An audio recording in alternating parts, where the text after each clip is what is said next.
Story के शुरुआत में हमें मेन कैरेक्टर को देखते हैं जिसे अचानक से शेक सिस्टम मिल गया था। हर दिन वह एक डाइस शेक करके अपने एट्रीब्यूट्स को रीसेट कर सकता था, लेकिन वह लगातार 11 साल से डाइस शेकिंग कर रहा है, लेकिन हर बार उसके एट्रीब्यूट्स या तो 1000 साल के ट्रैश जैसे या 10,000 साल के रबिश जैसे होते। अब वह इस रोजाना की आदत से बिल्कुल सुन्न हो चुका था। उसने कसम खाई थी कि वह केवल तभी कल्टिवेटिंग शुरू करेगा जब उसे कोई एक्सेप्शनल एट्रीब्यूट मिलेगा। आज हमेशा की तरह उसने डाइस शेक किया और फिर से 1000 साल के ट्रैश जैसी स्पिरिचुअल रूट पाई। गुस्से में उसने खून की एक उल्टी कर दी। थोड़ी निराशा के साथ उसने अपना इन्नेट डेस्टिनी शेक करना शुरू किया। अचानक एक गोल्डन लाइट चमकी। वह सच में एक सुपर ग्रेड इन्नेट डेस्टिनी निकालने में सफल हो गया, जिसमें 4 एट्रीब्यूट्स थे। फर्स्ट था टॉप लेवल चांस, सेकंड था टॉप लेवल स्वर्ड्समैनशिप एट्रीब्यूट, थर्ड था टॉप लेवल स्पीड और लास्ट था जेन की लाइफ शुरू करते ही उसे एक अनपैरेलल्ड कल्टीवेशन टेक्निक और 1000 टॉप ग्रेड स्पिरिट स्टोन्स मिले। वह पूरी तरह शॉक्ड रह गया, फिर जमीन पर लेटकर जोर जोर से हंसने लगा। अब से मुझे बस high quality spiritual root qualification पाने के लिए डाइस शेकिंग पर ध्यान देना है। अब जब मेरे पास यह सुपीरियर डेस्टिनी है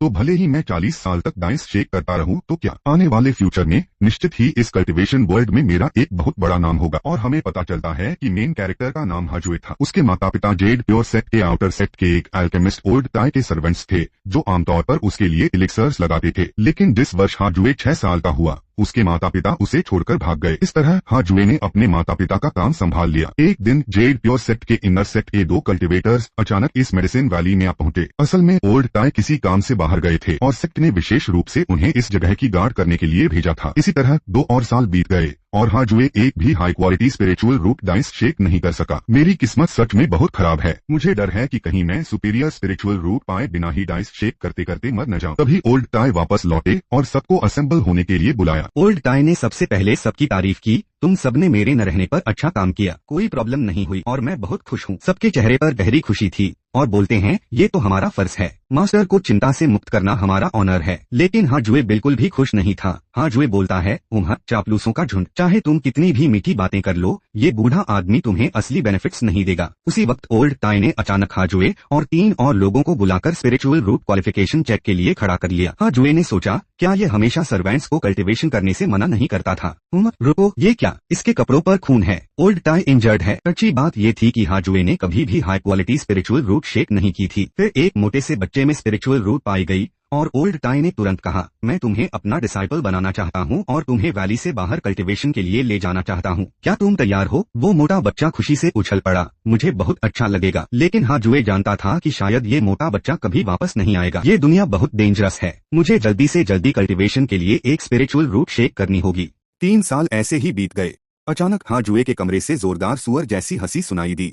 हाजुए इतना उत्साहित था कि जमीन पर लूटने लगा क्योंकि उसने डाइस शेकिंग से एक टॉप लेवल स्पिरिचुअल रूट पाली थी जिसमें 6 एट्रीब्यूट्स थे। हाजुए सिस्टम की मदद से कल्टीवेशन शुरू करने ही वाला था कि अचानक उसे ओल्ड टाई उस बूढ़े की याद आ गई। वो मोटा बच्चा वैली से ले जाया गया था, आज तक नहीं दिखा, शायद अब मर चुका है। अगर उसे पता चल गया कि मैं कल्टीवेशन कर रहा हूँ तो ये डेंजरस हो सकता है। तभी सिस्टम ने अचानक एक नोटिफिकेशन दी, आप एक छोटी जगह चुन सकते हैं और सिस्टम उसमें एक बैरियर बना देगा। बैरियर के बाहर के कल्टीवेटर्स अंदर हो रहे किसी भी बदलाव का पता नहीं लगा पाएंगे। हाजुए खुशी से झूम उठा। बैरियर बनाई जा सकती है तो फिर आज से मैं हाजुए ऑफिशियली रूप से कल्टीवेशन के रास्ते पर कदम रख रहा हूँ। हाजुए सिस्टम को शुरू करने को कहता। अगले ही पल वो सिस्टम स्पेस में पहुंच गया। उसकी आंखों के सामने बहुत सारे विकल्प तैरने लगे। सिस्टम कहता है अब जब आपने इमॉर्टल एम्परर की विरासत पाली है और अनपैरेलल्ड टेक्निक 6 रियल्म्स ऑफ रीइंकार्नेशन प्राप्त कर ली है तथा कल्टीवेशन के मार्ग पर चल पड़े हैं, प्लीज अपना कल्टीवेशन मार्ग चुनें। हाजुए ने सोचा कि 6 रियल्म्स ऑफ रीइंकार्नेशन का मतलब जरूर 6 तरह की स्पिरिचुअल रूट्स को साथ में कल्टीवेट करना होगा। उसने तुरंत अपना मुख्य कल्टीवेशन मार्ग स्वॉर्ड कल्टीवेटर चुनने का निर्णय लिया। फिर उसने देखा कि चारों ओर की सारी स्पिरिचुअल एनर्जी उसके शरीर में समा गई। हाजुए ने तुरंत खुद को शक्तिशाली महसूस किया और पाया कि सिस्टम में एक नया रिलेशनशिप पैनल जुड़ गया है। उसे खोलते ही उसने देखा कि ओल्ड टाई के साथ उसका रिश्ता हेट्रेड के रूप में लिखा है। हाजुए गुस्से से दांत पीसते हुए बोला, कमबख्त ओल्ड टाई, तू हरामी है। मैं तेरे लिए घास उगाने में मेहनत कर रहा हूँ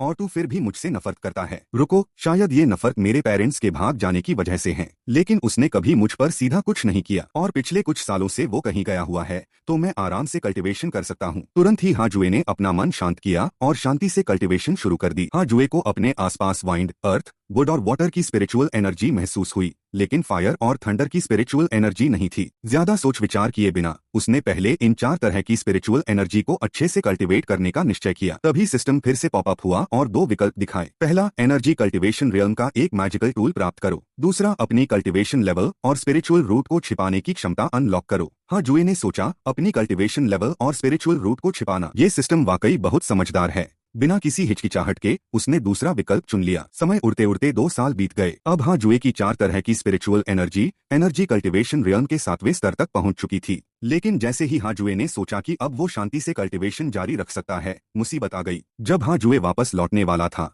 तभी इनर सेक्ट की एक डिसाइपल जिंग होंगशुअन उसके पास आई और सीधे उसे एक छोटे जंगल में चलने को कहा। हाँ जुए हैरान था, मैं इसे जानता भी नहीं, ये अचानक मुझे छोटे जंगल में क्यों बुला रही है। उसने तुरंत रिलेशनशिप लिस्ट खोली और पाया कि जिंग होंगशुअन के पास हाँ जुए के लिए गुडविल के 2 स्टार थे। क्या ये मुझसे डुअल कल्टीवेशन करना चाहती है? मुझे मान लेना चाहिए या मान लेना चाहिए? जैसे ही हाँ जुए थोड़ा एक्साइटेड हुआ, जिंग होंगशुअन ने कहा, मुझे ओल्ड टाई की पिल रेसिपी दिला दो, फिर मैं तुम्हें जेड प्योर सेक्ट से निकालकर डीमन कल्ट में शामिल कर लूंगी। अगर तुम्हारी एप्टीट्यूड अच्छी हुई और तुमने कल्टीवेशन में अच्छा स्तर पा लिया, तो मैं तुम्हें अपना कल्टीवेशन पार्टनर बनाने पर भी विचार कर सकती हूँ। हाँ जुए एकदम पत्थर का हो गया। कमाल है, ये औरत डीमन कल्टीवेटर है। हाँ जुए को तुरंत ही निराशा घेरने लगी। जेड प्योर सेक्ट को नाराज किया तो वो मुझे धरती के छोर तक पीछा करेंगे, लेकिन अगर मैं मना करता हूँ तो ये डायन मुझे मुंह बंद करने के लिए मार डालेगी। भले ही हम दोनों एनर्जी कल्टीवेशन रियल्म के 7वें स्तर पर हैं, लेकिन मैंने अभी तक कोई स्पेल्स नहीं सीखी हैं। मुझे सीधे इसका सामना नहीं करना चाहिए। हाँ जुए ने तुरंत कहा, मुझे नहीं पता कि वह आइटम कहाँ है, और वहाँ तुम्हारे सेक्ट का एक मेंबर भी एटिक की रखवाली कर रहा है।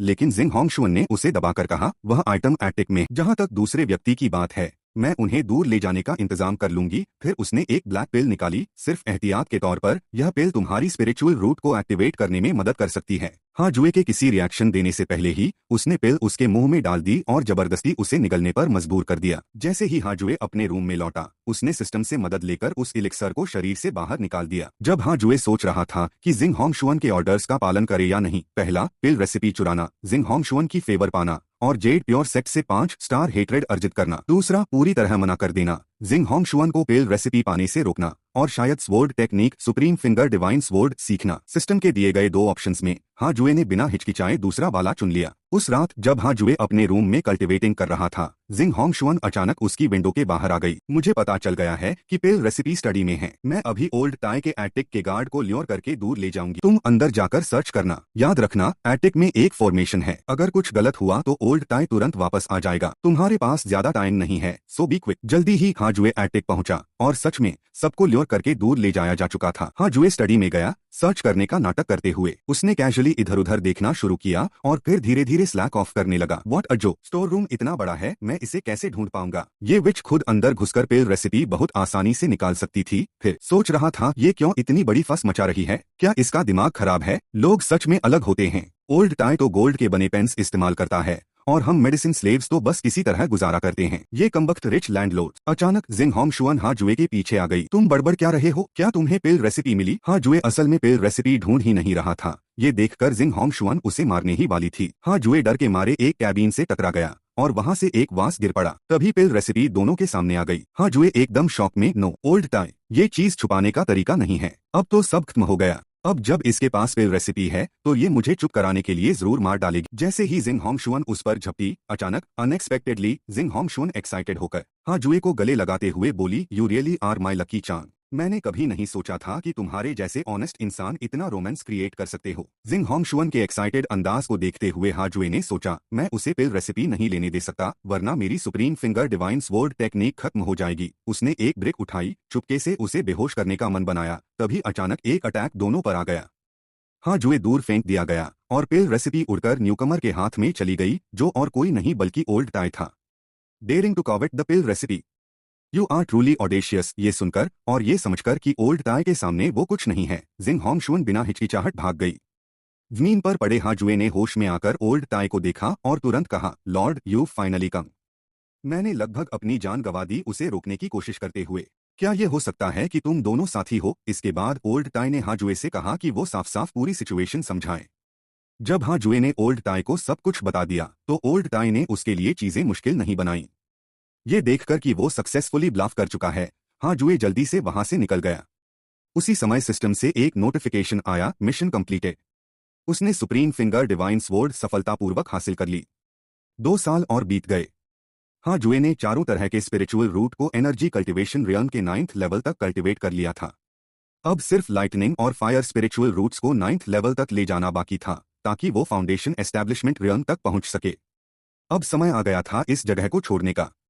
शाम ढलते ही उसने अपना बैग उठाया और उस जगह को छोड़ दिया जहां वो 20 साल से रह रहा था। वो सीधा जेड प्योर सेक्ट के गेट पर पहुंचा। मेरा नाम हाजुए है, मैं एक रोग कल्टीवेटर हूं जो एनर्जी कल्टीवेशन रियल्म के 9वें स्तर पर है। मैं जेड प्योर सेक्ट में शामिल होना चाहता हूं। क्या अंदर जाने का कोई तरीका है? गेटकीपर रिपोर्ट करने ही वाला था कि तभी आउटर सेक्ट स्टीवर्ड यांग लुओ वहां आ गए। उन्होंने तुरंत हाजुए से अपनी स्पिरिचुअल एनर्जी दिखाने को कहा। हाजुए ने कूल अंदाज में सुप्रीम फिंगर डिवाइन स्वॉर्ड की एक चाल चला दी, जिससे पहाड़ की चोटी ही कट गई। इस मूव से तीनों वहीं के वहीं दंग रह गए। बिना कुछ और कहे यांग लुओ हाजुए को रजिस्टर कराने ले गए। रास्ते में हाजुए ने पूछा, क्या जेड प्योर सेक्ट में बिजली और आग वाली स्पिरिचुअल एनर्जी के लिए कोई जगह है? ये सुनकर यांग लुओ चौंक गए। क्या ये आदमी बिजली वाला स्पिरिचुअल रूट रखता है? बोले, इनर सेक्ट में शायद ऐसी जगह हो, लेकिन वहां जाने की क्वालिफिकेशन फाउंडेशन एस्टैब्लिशमेंट स्टेज तक पहुंचना है। हाँ, अगर तुम बिजली वाले स्पिरिचुअल रूट के हो तो शायद सीधा इनर सेक्ट में जा सको। ये सुनकर हाजुए ने तुरंत अपना बिजली वाला स्पिरिचुअल रूट दिखा दिया। फिर यांग लुओ उसे एक एल्डर के पास ले गए, जहां हाजुए ने कूल अंदाज में अपने तीनों स्पिरिचुअल रूट्स दिखा दिए। बस इसी तरह हाजुए आराम से इनर सेक्ट में शामिल हो गया और उसे एक शानदार वेलकम पैकेज भी मिला। एल्डर और यांग लुओ ने उसे आराम करने को कहा और बताया कि ग्रेट एल्डर के लौटते ही उसे इनर सेक्ट ले जाया जाएगा। हाजुए ने हल्की सांस ली। अरे, गलती से मैं वीआईपी ट्रीटमेंट वाला बंदा बन गया। लेकिन जल्द ही उसने पता लगाया कि यहाँ आग वाली स्पिरिचुअल एनर्जी भी मौजूद है और बिना एक पल गवाए उसने उसकी कल्टीवेशन शुरू कर दी। आधा साल बीत गया, तभी ग्रेट एल्डर लौट आए। यांग लुओ तुरंत हाजुए को बताने पहुंचे। दरवाजा खुलते ही यांग लुओ यह देखकर हैरान रह गए कि हाजुए पूरे आधे साल से लगातार कल्टीवेशन कर रहा था। जब हाजुए ने आंखें खोली तो उसने अपना फायर स्पिरिचुअल रूट पहले ही एनर्जी कल्टीवेशन रियल्म के 4थे स्तर तक पहुंचा दिया था। फिर वो यांग लुओ के साथ ग्रेट एल्डर से मिलने गया। ग्रेट एल्डर ने सीधे कहा, हमारे सेक्ट में 18 पीक्स हैं, यानी 18 टीचिंग एल्डर्स। अगर किसी एल्डर को तुम पसंद आ गए तो तुम सीधे इनर सेक्ट डिसाइपल बन सकते हो, वरना तुम्हें जल्द से जल्द फाउंडेशन एस्टैब्लिशमेंट हासिल करनी होगी और सेक्ट की माइनर कंपटीशन में हिस्सा लेना होगा। इसके बाद ग्रेट एल्डर हाजुए को उड़ते हुए एक फ्लाइंग गोर्ड पर बैठाकर इनर सेक्ट की तरफ ले गए। रास्ते में उन्होंने हाजुए को इनर सेक्ट के अलग अलग एल्डर्स के बारे में बताया। हर पीक का माहौल वहाँ के टीचिंग एल्डर के स्वभाव पर निर्भर करता है। कुछ लोग लोकी रहकर सिर्फ कल्टीवेशन करते हैं, जबकि कुछ अक्सर मिशंस पर बाहर रहते हैं। तो तुम किस तरह का कल्टीवेशन माहौल चाहते हो? हाजुए ने कुछ सोचकर कहा, मैं लोकी और हार्ड कल्टीवेशन वाला रास्ता चुनूंगा। मुझे भीड़भाड़ और हाई प्रोफाइल चीजें पसंद नहीं हैं। ग्रेट एल्डर ने एक मतलब भरी नजर डाली और मुस्कुराकर बोले, जेड सेक्लूजन पीक तुम्हारे लिए बिल्कुल सही है, तुम्हें वहाँ जरूर अच्छा लगेगा। इनर सेक्ट में प्रवेश करते ही वे वहाँ के नजारे देखकर दंग रह गए। हाजुए को लगा था कि जेड प्योर सेक्ट एक छोटा सा सेक्ट है, लेकिन असल में यह बहुत विशाल निकला। ग्रेट एल्डर उड़ते हुए इनर सेक्ट के अलग अलग स्थान दिखाते गए। जब वे जेड सेक्लूजन पीक पहुंचे तो पूरा पहाड़ शांत और सुकून भरा था। ग्रेट एल्डर ने बताया, जेड सेक्लूजन पीक की टीचिंग एल्डर है एक्सिक्यूएन फेरी। उनकी कल्टीवेशन गहरी और समझ से परे है। वो अकेले में कल्टीवेशन करना पसंद करती हैं। इसी वजह से यह पीक शांत रहती है और वो अपने डिसाइपल्स को रोमांटिक एंटेंगलमेंट्स की इजाजत नहीं देती, इसलिए यहाँ ज्यादातर हार्ड कल्टीवेटर्स ही हैं। ये सुनकर हाजुए की आंखें चमक उठीं। ये तो सच में मेरे लिए स्वर्ग है। मेन हॉल में पहुंचकर ग्रेट एल्डर ने हाजुए का परिचय एक्सिक्यूएन फेरी से करवाया। एक्सिक्यूएन फेरी ने पूछा, हाजुए, क्या तुम दुनिया के झंझटों से दूर रहकर सिर्फ कल्टीवेशन पर ध्यान देने के लिए तैयार हो? हाजुए जवाब देने ही वाला था कि तभी एक आवाज आई। आखिरकार जेड सेक्लूजन पीक को एक अच्छा जूनियर ब्रदर मिल ही गया। एक लड़की पास आई। हाजुए ने तुरंत रिलेशनशिप लिस्ट खोली और देखा कि चंग युएर के पास 2 हार्ट्स थे। उसके प्रति गुडविल थी, लेकिन हाजुए ने तुरंत जवाब दिया, एक्सिक्यूएन फेरी, अगर आदेश न मिले तो मैं 100 साल तक भी सेक्लूजन में रह सकता हूँ बिना बाहर निकले।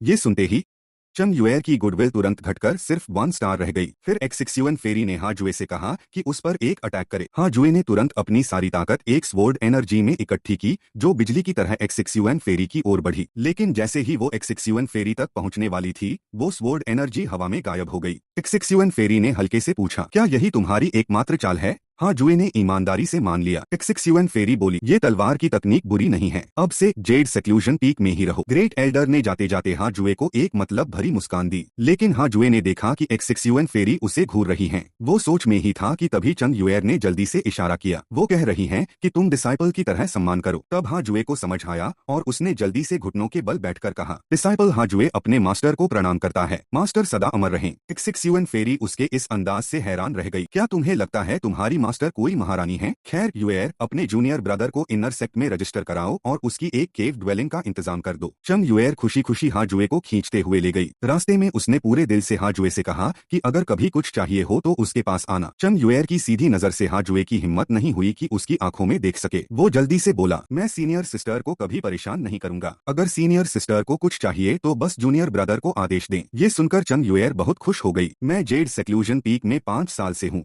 और आखिरकार एक अच्छा दिखने वाला जूनियर ब्रदर आया है जिसकी एटीट्यूड और पर्सनालिटी मेरी पसंद के हिसाब से है। मैं इसे भागने नहीं दूंगी। हाजुए ने अपनी सीनियर सिस्टर के इस खतरनाक एक्सप्रेशन को देखकर मन ही मन डरते हुए सोचा, ये जेड सेक्लूजन पीक तो नाम का ही शांत है, यहाँ की सारी महिला डिसाइपल्स तो भेड़िया बाघिन जैसी हैं। जल्दी ही चंग यूएर ने हाजुए के लिए केव ड्वेलिंग का इंतजाम कर दिया, वो भी अपने घर के ठीक बगल में। सीनियर सिस्टर के जाने के बाद हाजुए ने अपनी केव ड्वेलिंग को ध्यान से देखा और इनर सेक्ट की लक्ष्यूरी पर फिर से हैरान रह गया। फिर उसने याद किया कि रिलेशनशिप लिस्ट में उसकी मास्टर का रियल नैसेंट सोल रियन के तीसरे स्तर पर है। ये अब तक का सबसे ताकतवर कल्टीवेटर है जिससे मैं मिला हूँ। मुझे ऐसे शक्तिशाली व्यक्ति से चिपक कर रहना चाहिए। मालूम कल्टीवेशन लेवल्स छोटे से बड़े तक। Energy cultivation realm foundation establishment realm golden core realm nascent soul realm. पूरे जेड प्योर सेक्ट में सिर्फ फाउंडिंग एंसेस्टर का रियन नैसेंट सोल रियन से भी ऊपर था, लेकिन वो कई सालों से बाहर गए हुए हैं और वापस नहीं लौटे। हाजुए अभी कल्टीवेशन शुरू करने ही वाला था कि सिस्टम अचानक पॉपअप हुआ और उसे 2 विकल्प दिए। पहला, नाम और शोहरत कमाओ और जेड सेक्लूजन पीक को सबसे ताकतवर पीक बना दो। मिशन का इनाम एक बेजोड़ मैजिकल टूल, लेकिन इससे एक्सिक्यूएन फेरी नाराज हो जाएंगी। दूसरा, लो प्रोफाइल तरीके से कल्टीवेशन करो और एक्सिक्यूएन फेरी की नजरों में पहचान बनाओ। इनाम एक एजिलिटी का सीक्रेट मैन्युअल। पहला विकल्प देखकर हाजुए तुरंत स्पीचलेस रह गया।